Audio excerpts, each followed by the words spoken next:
तो आ कहाँ के तुम और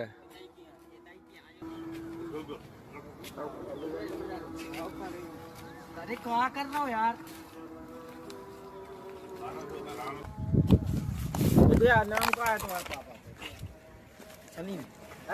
समीम और भैया को शहबाज और उनसे छोटे भैया को, हमसे छोटे को पप्पू। क्या कर रहे थे इधर? नहा रहे थे। घर में पानी नहीं तुम्हारे? नहीं जो नहा तो किया घर में पानी नहीं है तुम्हारे? है। तो फिर क्या कर रहे थे? नहा रहे थे। ये पानी पीने का है। अब नहीं नहाएंगे। फिर सुल्तानी सुल्तानी मोहल्ला में तो ये पानी कहाँ जाता है? तो देखा कि महाराज जो तुम्हारे पूरे मुसलमान और टंकी में पड़ के नहा रहे तुम्हारा महाराज जो होता नहा के यार तुम्हारे ठेके कोरोना फैला। आपने फरमाया अगर काफिरों से ताल्लुक जरूरी भी है ना तो बस इतना ही है जैसे लैट्रीन के अंदर जाना मजबूरी है। अहले ईमान न बनाए अपने दोस्त काफिरों को। और जब आप कुरान मजीद खोलेंगे और देखेंगे सूरह तौबा सूरा नंबर 9 आयत नंबर 5, उसमें बराबर यही लिखा है कि जब भी आप काफिरों को पाओ वहां उनका कत्ल करो। जो तुम दोस्त बनाते हो ना काफिरों को दोस्त मत बनाओ। और दूसरे ही पैराग्राफ में उसमें लिखा था सूरह तौबा सूरा नंबर 9 आयत नंबर 5, उसमें लिखा है कि जब एहराम के महीने गुजर जाए उनको पकड़ो और उनको मारो। किसको?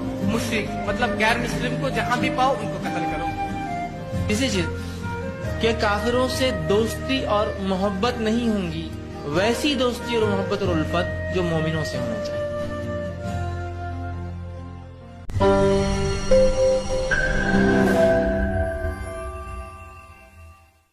नमस्ते दोस्तों, आप सबका एक बार फिर से स्वागत है आपके अपने YouTube चैनल सत्य सनातन में। और बहुत महत्वपूर्ण दो खबरें मैं आप लोगों के सामने लेकर के आया हूं। ये वो खबरें हैं जो अक्सर कर हमारा जो मेन स्ट्रीम मीडिया है उनको छिपा लेता है। बात की शुरुआत करना चाहूँगा मैं सूर्य सागर महाराज जी से कि जिन्होंने साध के ऊपर सिर्फ वो टिप्पणी जो कि हर एक नागरिक को करनी चाहिए थी, सिर्फ वो करने के ऊपर ही उनके खिलाफ वारंट निकल जाते हैं, उनको पकड़ने के लिए पुलिस दौड़ पड़ती है। लेकिन साध जो कि एक बड़े गैंगस्टर की तरह लुकम छुपाई खेल रहा है, पुलिस उसके खिलाफ कुछ भी नहीं करती है। देश में बताया जा रहा है गृह मंत्री जो हैं वो जैन समाज से है, लेकिन चेन्नई में जैन बेकरी के मालिक को ही गिरफ्तार कर लिया गया है। क्योंकि आप सभी भी जानते हैं कि जैन समुदाय जो है वो पूरी तरीके से शाकाहारी होता है। उनके यहाँ पर जो भोजन बनता है वो पूरी तरीके से शाकाहारी होता है। और वहाँ पर हिंदू सनातन वैदिक सभ्यता के लोग ही अक्सर कर काम करते हैं। जैन बेकर्स एंड कन्फेक्शनरी के मालिक प्रशांत को चेन्नई पुलिस ने इसलिए गिरफ्तार कर लिया क्योंकि उन्होंने अपने विज्ञापन में नो मुस्लिम स्टाफ लिखवाया था। इससे एक धार्मिक भावना जो है, उन लोगों की जो भावना है वो आहत हुई है। और इसके ऊपर ही 27 वर्षीय प्रशांत को धार्मिक भेदभाव वाले विज्ञापन छपवाने को लेकर के शुक्रवार को गिरफ्तार करवा दिया गया है। आरोप यह भी है कि उन्होंने व्हाट्सएप के ऊपर सर्कुलेट किया एक विज्ञापन जिसमें उन्होंने मुसलमानों को खुलेआम बदनाम किया है।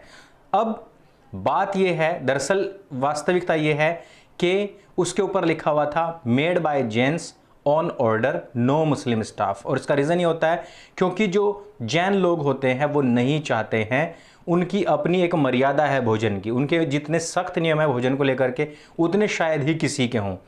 इस वजह से यह लिखवाना आवश्यक था। लेकिन अगर इस बात को हम पाप समझ लें तो आप दूसरी तरफ अगर हलाल सर्टिफिकेशन की बात करते हो दोस्तों, हलाल सर्टिफिकेशन के नाम पर पूरे देश के अंदर जितने भी सरकारी संस्थाएं हैं, चाहे वो रेलवे हो, चाहे कोई सा भी प्लेन क्यों ना हो, उन सब में भोजन जो है वो हलाल ही दिया जाता है, हलाल मीट का ही दिया जाता है। वहाँ पर जहाँ पर जब तक आप कुरान की आयत पढ़ करके हलाल नहीं करेंगे जानवर को, तब तक उसको हलाल तक नहीं समझा जाता है। हलाल करने वाला भी मुसलमान कलमा पढ़ने वाला व्यक्ति ही होना चाहिए, तभी जा करके उसको हलाल समझा जाता है। जब देश के अंदर इतना दोगलापन होगा तो क्या यहाँ पर जो हिंदू समाज है वो अपने आप को सुरक्षित महसूस कर सकता है? मेरे हिसाब से तो नहीं कर सकता है। लेकिन सरकार अपने इस दोगले रवैये से बाज नहीं आ रही है। जो बड़ी खबर है मैं उसको आप लोगों के साथ में शेयर करना चाहता हूं कि बिहार से अभी 2 खबरें आ रही हैं और उन खबरों को अगर आप देखेंगे सुनेंगे तो आप लोगों को खुद पता लग जाएगा कि क्यों आज की तारीख में इन लोगों का बहिष्कार किया जाना अत्यंत आवश्यक बन गया है।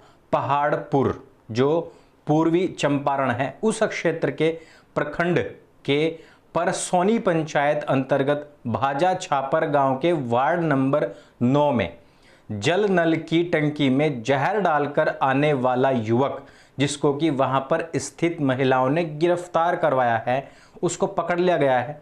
और उसको पकड़ने के बाद में जब उसका नाम सामने आया है, तो नाम क्या सामने आया है दोस्तों? नाम आया है आज़ाद अंसारी।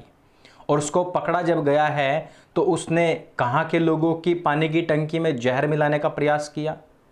आप स्वयं समझ लीजिए। यानी कि जहाँ पर भी गैर मुसलमान लोग हैं, उन लोगों को किसी भी तरीके से बस हमने परेशान करना है। एक वीडियो जो मैंने आपको स्टार्टिंग में दिखाई, वो पानी की टंकी है जिसमें इन लोगों के बच्चे जाकर के नहा रहे हैं। उसी में ही जो कुछ भी उन्होंने विसर्जित करना है वो भी करेंगे। ऐसे समय में जब जल हो, कोई भी भोजन का पदार्थ हो, इवन जो टच करने वाली चीज़ें हैं, उन चीज़ों से भी हम बच करके चल रहे हैं कि कहीं इससे बीमारी ना फैल जाए। और ये लोग हैं कि जो अपने बच्चों को जानबूझ करके ऐसे क्षेत्रों में भेजते हैं कि जहां पर या तो पानी की टंकी में जहर मिलाया जा सके या फिर पानी की टंकियों में खुद ही डूब करके नहाया जा सके। ऐसी स्थिति में इनका बहिष्कार क्यों नहीं होना चाहिए? यह शब्द, यह वाक्य आप लोगों के दिमाग में खटकना चाहिए। स्वयं भी सोचना चाहिए कि जो लोग इतनी भी बुद्धि ना रखते हों तो क्या हम उनसे अपने घर का भोजन बनवा सकते हैं? बात यहीं पर नहीं रुकती है। बिहार की ऐसी खबर जो कि आपको अंदर तक हिला देगी, जो आपके रोंगटे खड़े कर देगी, और जो अभी के अभी अगर आपके आसपास आपके छोटे छोटे बच्चे बैठे होंगे, आप उनको भी अपनी गोद में लेकर के बैठ जाएंगे। बात यह है कि बिहार में पुलिस और प्रशासन की असंवेदनशीलता और मुसलमानों की क्रूरता का एक ऐसा नज़ारा देखने को मिला है कि कोई भी कांप उठे, किसी की भी रूह कांप जाएगी। एक असहाय गरीब परिवार के बच्चे को मस्जिद में ले जा करके उसको मार डाला जाता है, उसके बाद में उसे नदी में फेंक दिया जाता है। जब माता पिता पुलिस के पास में शिकायत करने पहुंचते हैं तो पुलिस ने उन्हीं को ही मार पीट करके वहां से भगा दिया। अब पूरी फैमिली को मजबूरन अपना घर छोड़ करके वहां से भागना पड़ा है। अब वो उत्तर प्रदेश के एक इलाके में रह रहे हैं। पीड़ित परिवार की सुरक्षा के कारण हम उनकी यहाँ पर लोकेशन आपको नहीं बता सकते हैं, लेकिन ये घटना बिहार के ही गोपालगंज स्थित कटैया के बेलाडीह की है। ओबीसी कैटेगरी में आने वाले राजेश जायसवाल का परिवार बहुत ज़्यादा गरीब है, जो पकोड़े बेच करके अपना गुजर बसर करता है। मार्च 28, 2020 को कुछ लड़के उसके घर पर आए, उसके नाबालिग बच्चे को क्रिकेट खेलने के बहाने से बुला करके ले गए। पीड़ित राजेश ने ओप इंडिया से बात करते हुए बताया कि ये सभी लड़के जो थे वो मुसलमान थे। उनका कहना है कि उनके 15 वर्षीय बेटे रोहित को पहले मस्जिद में ले जाया गया, वहाँ उसकी बलि दी गई। गांव में नया मस्जिद बना हुआ है। मुस्लिमों के बीच में ये चर्चा आम थी कि अगर किसी हिंदू की बलि वहाँ पर दे दी जाए तो मस्जिद बहुत ज़्यादा शक्तिशाली हो जाएगी और उसका प्रभाव भी बढ़ जाएगा, क्योंकि काफिर की हत्या बहुत जायज़ मानी गई है। राजेश का कहना है कि असल में बच्चों के बहाने उनके नाबालिग बेटे को बुलवाया गया है। मस्जिद में उन बच्चों के गार्जियन पहले से इंतजार कर रहे थे जिन्होंने इस घटना को अंजाम दिया है। बच्चे का गला दबाकर मार डाले जाने की जो बात है वो वहां पर कही जा रही है और वहां के लोगों के, स्थानीय लोगों के द्वारा भी बताई जा रही है। इस हत्याकांड में 6 लोगों के शामिल होने का आरोप लगा है। और मैं एक बार फिर से इस बात को रिपीट कर दूं कि मुसलमानों के द्वारा अक्सर ये बात हमने देखी है, ये अनुभव में आई है, एहसास में आई है कि पहले वो अपने बच्चों को ही भेजते हैं। जैसे कि पानी की टंकी में नहाने के लिए बच्चों को भेजा जाता है, जैसे कि हिंदुओं के मोहल्ले में लड़ाई झगड़ा पैदा करने के लिए बच्चों को भेजा जाता है। ये पिन टेस्ट किया जाता है, उसके बाद में बड़ा आघात पहुंचाया जाता है। इस मामले में पुलिस ने पीड़िताओं के साथ में दुर्व्यवहार किया।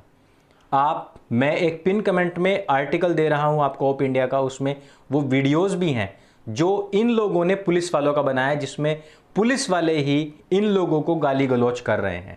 और ये हमारा बिहार है जहां पर सुशासन बाबू हैं और यहां पर बहुत अच्छा सुशासन चल रहा है। राजेश का आरोप है कि पुलिस ने पोस्टमार्टम भी अपने मन मुताबिक ही बनवाई है। बच्चे के मृत शरीर को 2-3 मिनट के लिए अंदर ले जाया गया और पोस्टमार्टम के करे जाने की बात कह करके बाहर आ गए। बच्चे के मृत शरीर के साथ कोई भारी चीज बांध करके उसको नदी में फेंका गया था ताकि मृत शरीर तैरते हुए ऊपर ना आए।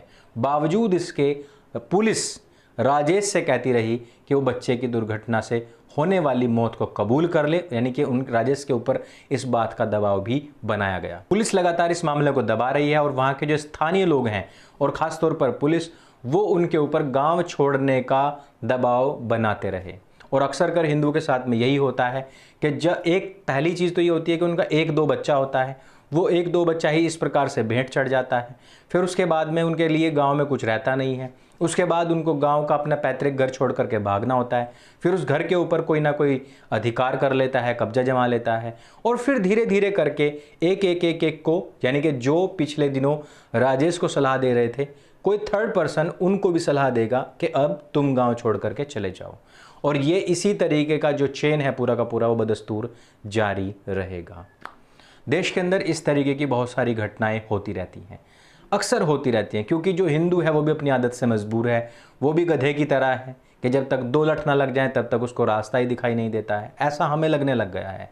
लेकिन फिर भी ये वो खबरें हैं जो अक्सर कर मेन स्ट्रीम मीडिया में नहीं उठती हैं। आप लोगों तक पहुंचाने का जो जिम्मा है वो सत्य सनातन ने उठाया हुआ है। इस वजह से हम वो हर खबर जिसको मेन स्ट्रीम मीडिया दरकिनार कर देता है, हम आप तक अवश्य पहुंचाने का कार्य करते हैं और करते रहेंगे। आप हमारे इस गिलहरी प्रयास में अपना सहयोग अवश्य दें, इन वीडियोस को शेयर करें, लोगों तक पहुंचाएं, और इस चैनल के बारे में अपने सभी दोस्तों, अपने सभी मित्रों के साथ में भी बातों को शेयर अवश्य करें। मेरे संग बोले सत्य सनातन वैदिक धर्म की जय। जय हिंद, वंदे मातरम।